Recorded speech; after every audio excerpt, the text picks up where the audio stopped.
والله كتجربة يعني صدق يعني شوفوا أنا ترى مرة ما أحب التمثيل، والله العظيم ما أحبه.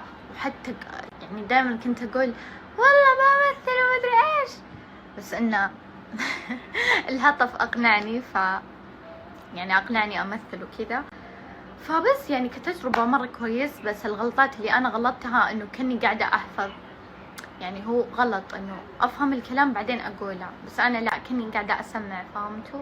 هذا الغلط الوحيد. ومتوترة لا، يمكن عشاني أول يعني يمكن عشان جيت المكان من قبل ما توترت، يعني تأقلمت. فهذه التجربة يعني. أتوقع إذا ما خاب ظني إنه الإعادة الساعة 1 بالليل كذا حولها، أتوقع، ما أدري، إذا تأكدت بقول لك. خلاص بتكلم عن آخر شيء بعدها قفلوا على الموضوع. هم حطوني بهذا الدور عشان شخصيتي، فهمتوا؟ فعشان كذا. قولي تبين ناكل؟ لا ها حياتي، قصري صوت. تبين ناكل ما تبين أكل؟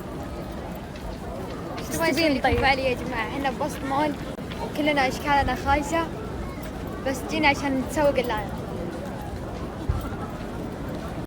لانا، ايش تردين على الكومنت؟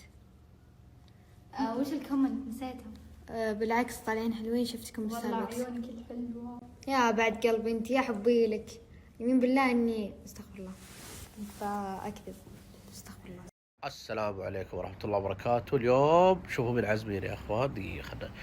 هذا ابن عمي. هلا ابن عمي، حي هالشوف. شوفوا هناك. هلا ابو عيسى. هلا والله بالهطف.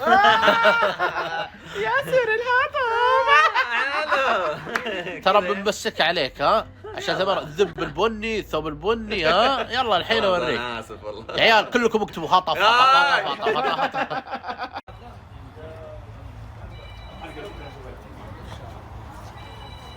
يا تعال صار المايه جرى نوره.